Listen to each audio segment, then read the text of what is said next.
You'd never expect a spilled drink to spark a corporate reckoning, but that's exactly what happened.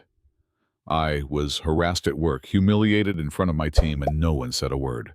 But when my husband, silent, calm, and powerful, walked into the boardroom, holding a sticky orange napkin, everything changed. This isn't just a story about justice.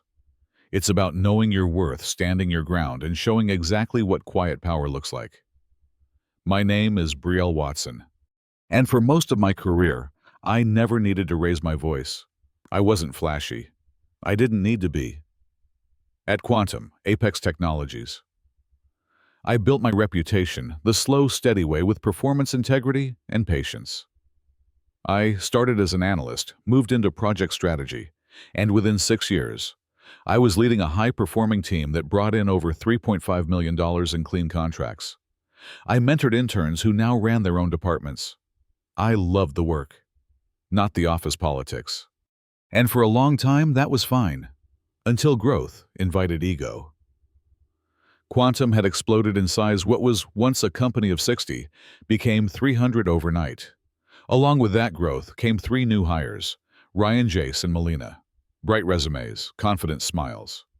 That manufactured charm you can smell a mile away.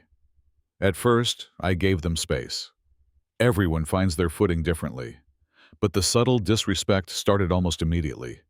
Jokes about my calm voice, snide comments about my conservative style, and eventually the kind of mockery that makes you question whether you're paranoid or just finally paying attention.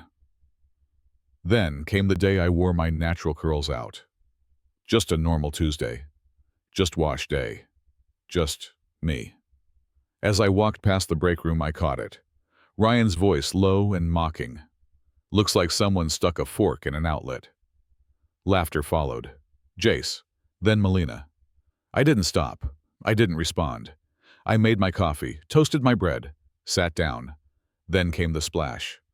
A full cup of orange Fanta exploded across my chest. Cold, sticky. The cup rolled across the tile in a slow, humiliating spin. I looked up. Melina stood there, her eyes locked on mine.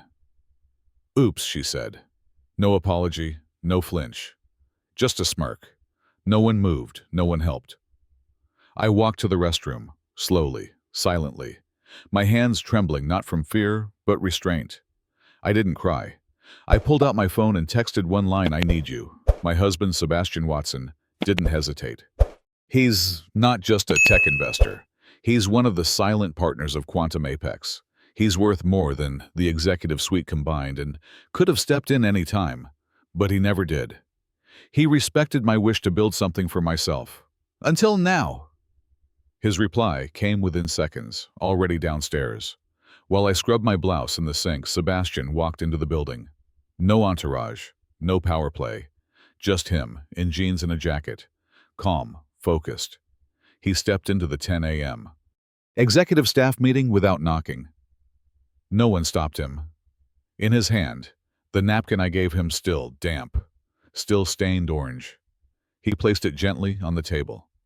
"This hit my wife today," he said. "Right here, in this company. So I'll ask once and only once. Who gets fired first?" Dead silence. Pam from HR blinked. "Mr. Watson, I'm not sure this is the proper channel." "You mean the channel that allowed harassment in plain sight and buried 4 prior complaints," he said, cutting her off. "No, Pam. I've already read the internal reports." VP Langston cleared his throat. "Surely we can talk about this rationally." "Great. Let's start with the video." He pulled out his phone, played the break room security feed. The laughter, the splash, the frozen faces. Then he looked up. "I'm not asking for apologies," he said. "I'm demanding accountability. If you can't deliver that, I'll start with your seats." By noon, Ryan and Melina were fired. Security escorted them out in full view of the office. Jace suspended for 4 weeks. No pay. Required to complete anti-bias training and perform community mentorship with the very interns he'd ignored. But Sebastian didn't stop there. He ordered a full audit of Quantum's HR practices, independent and external.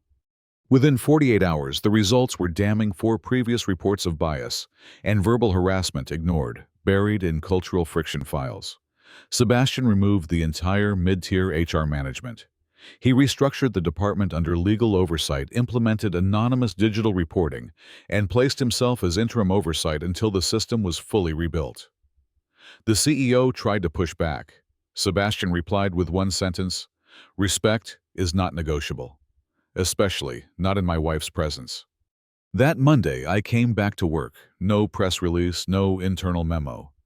But the air felt different. People stood when I walked into meetings. They looked me in the eyes, spoke to me with purpose, not fear, but acknowledgement. In the hallway, Jace stopped me. "I'm sorry," he said. "I should have said something. I should have stopped them." I didn't smile. I didn't nod. I just said, "Then don't let it happen again," and walked away. No revenge post, no hashtag, no viral thread. Just a reckoning, quiet, unmistakable. Because some voices don't shout. They don't scream. They walk in, steady and undeniable. They bring receipts, power, and truth. And they ask the one question that breaks through everything: who gets fired first? I learned something that day. That real strength isn't in loud retaliation. It's in standing tall with proof, with boundaries, and with someone behind you who sees your worth even when the world pretends it can't. Sebastian never fought my battles for me. But when I needed him, he didn't just show up. He stood next to me and made sure no one ever forgot who they were messing with. So if this happens to you, if someone disrespects your voice, your space, your value, don't match their volume. Match it with clarity, with power, with the kind of silence that doesn't need to be loud to be felt.